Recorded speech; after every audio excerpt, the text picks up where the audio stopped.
Le reflet du saphir bleu brillait doucement dans l'eau, projetant des ondes luminescentes autour de ton cou. Elle contemplait son éclat, mais son regard était ailleurs, plongé dans une réalité invisible à l'œil humain.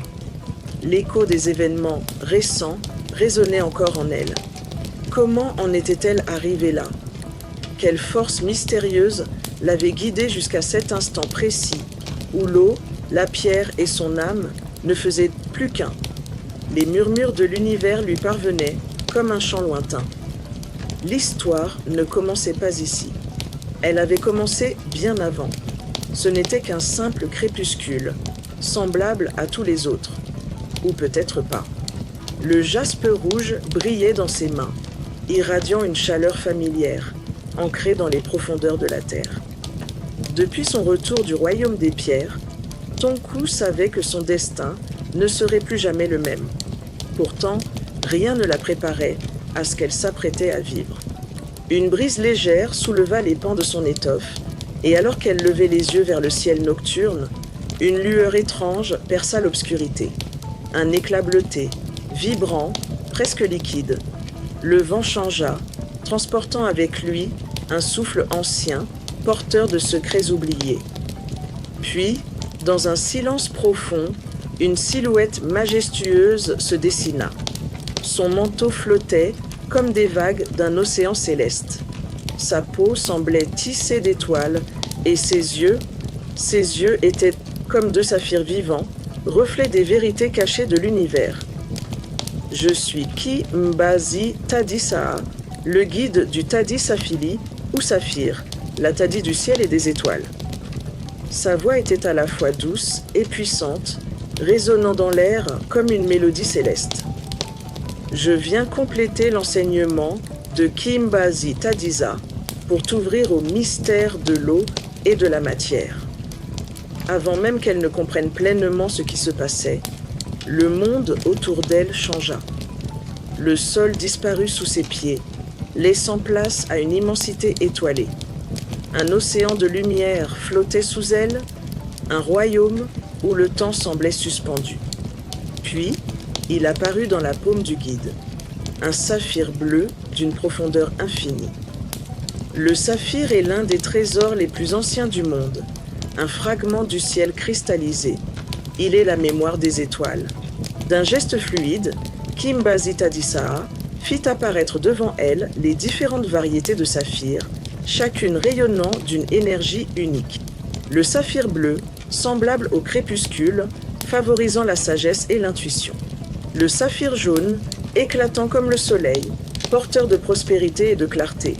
Le saphir vert, vibrant comme la sève des arbres, guérissant le cœur et équilibrant les émotions. Le saphir rose, doux et apaisant, tisseur des liens d'amour et de réconciliation. Le saphir blanc, pur et lumineux, source de protection et d'élévation spirituelle. Chaque pierre portait une vibration unique, une facette de l'équilibre cosmique. Le saphir est lié à l'élément de l'eau, source de toute vie. Mais il est aussi le symbole du taureau, la matrice qui reçoit et façonne la création. La princesse comprit alors que le monde fonctionnait en dualité. L'énergie du bélier, impulsion première, et celle du taureau, le réceptacle nourricier. Ki Mbazi Tadisaa s'approcha et tendit le saphir bleu à ton cou. Cette Tadi t'aidera à voir au-delà des apparences. Mais souviens-toi, sa sagesse ne se révèle qu'aux cœurs sincères et aux esprits ouverts. Dès qu'elle toucha le saphir, une vague d'énergie la traversa. Son esprit s'ouvrit. Elle entendit les étoiles murmurer. Elle perçut les rivières raconter leurs souvenirs. Elle ressentit la terre elle-même vibrer sous une force invisible. Puis, une vision s'imposa à elle. L'eau devenait trouble. La terre tremblait.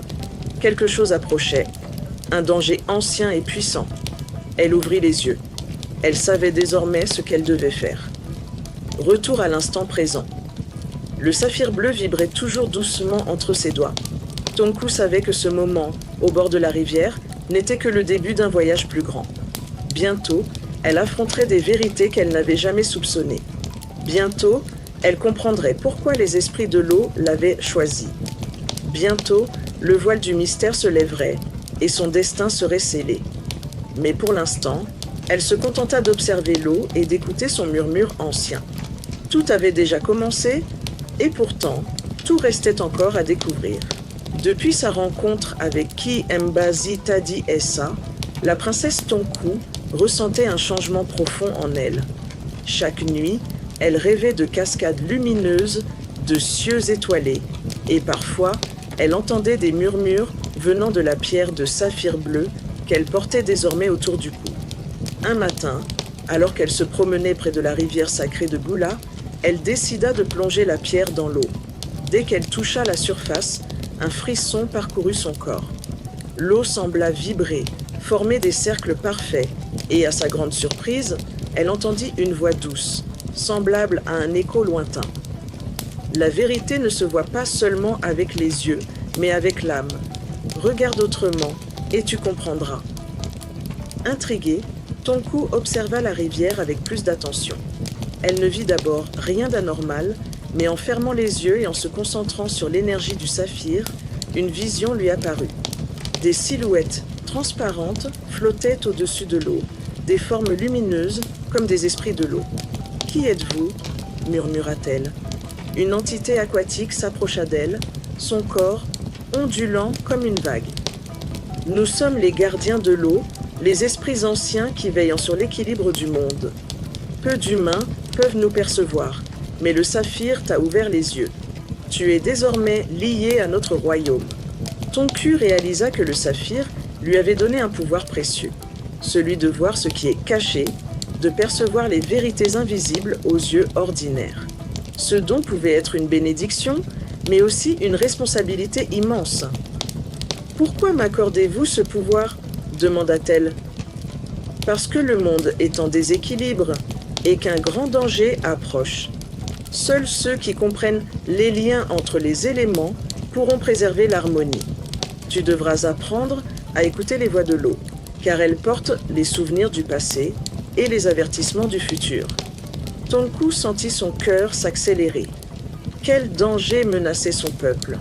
Cette nuit-là, elle retourna au palais et se plongea dans les manuscrits sacrés que ses ancêtres avaient laissés. Après des heures de lecture, elle trouva une ancienne prophétie gravée sur une tablette de pierre. Lorsque l'eau se troublera et que la terre tremblera, seule celle qui porte la lumière du ciel pourra restaurer l'harmonie. Ces mots lui glacèrent le sang. L'eau qui se trouble, la terre qui tremble. Un désastre se préparait. Elle comprit alors pourquoi Ki Mbazi Tadisaha lui avait donné le saphir bleu. Il ne s'agissait pas seulement d'un objet sacré, mais d'un outil destiné à l'aider à protéger son peuple. Le lendemain, elle décida de tester son pouvoir. Elle se rendit dans un village voisin où les paysans se plaignaient d'une eau devenue étrange, trouble et au goût amer. Plongeant le saphir dans un bassin, elle ferma les yeux et la vision apparut immédiatement. Des entités malveillantes serpentaient sous l'eau, polluant la source de vie. Elle comprit aussitôt. Quelqu'un ou quelque chose empoisonnait la rivière. Déterminée, elle jura de trouver l'origine du mal et de restaurer la pureté de l'eau. Mais pour cela, elle devait encore apprendre à maîtriser pleinement le pouvoir du saphir. La nuit tomba sur le royaume de Bula, mais la princesse Tonku ne trouvait pas le sommeil. Les paroles des esprits de l'eau résonnaient encore dans son esprit. L'eau porte les souvenirs du passé et les avertissements du futur. La prophétie qu'elle avait découverte lui glaçait le sang. L'eau troublée, la terre tremblante. Elle devait agir vite avant que le mal ne se répande. À l'aube, accompagnée de quelques prêtres du temple des éléments, elle retourna au village voisin, où les paysans souffraient déjà des effets de l'eau empoisonnée. Certains tombaient comme malades, d'autres murmuraient que les esprits du fleuve étaient en colère. Tonku se dirigea vers la source d'eau principale, un grand bassin naturel alimenté par une cascade. En apparence, l'eau était normale, mais lorsqu'elle y plongea son saphir bleu, un frisson la parcourut. Elle ferma les yeux et la vision lui apparut. Des racines blanches et visqueuses s'entremêlaient sous la surface, suintant une substance claire qui se diffusait lentement dans le courant. Les silhouettes formaient des figures étranges, comme des esprits corrompus qui murmuraient dans une langue ancienne. Quelqu'un altère l'essence de l'eau. Ce n'est pas une simple maladie naturelle. Kimbazi Tadisaa lui avait dit. Le saphir ne révèle pas seulement ce qui est caché. Il peut aussi purifier et restaurer l'équilibre. Mais il exige un cœur sincère et un esprit aligné. Tonku savait qu'elle devait utiliser son pouvoir, mais elle doutait. Et si elle échouait? Elle inspira profondément, se rappela l'enseignement des guides des pierres et plaça le saphir bleu sur son front. Soudain, l'eau autour d'elle se mit à vibrer.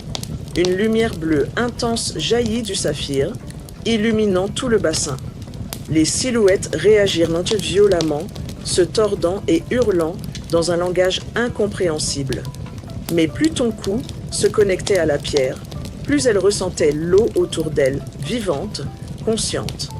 Elle devint l'eau.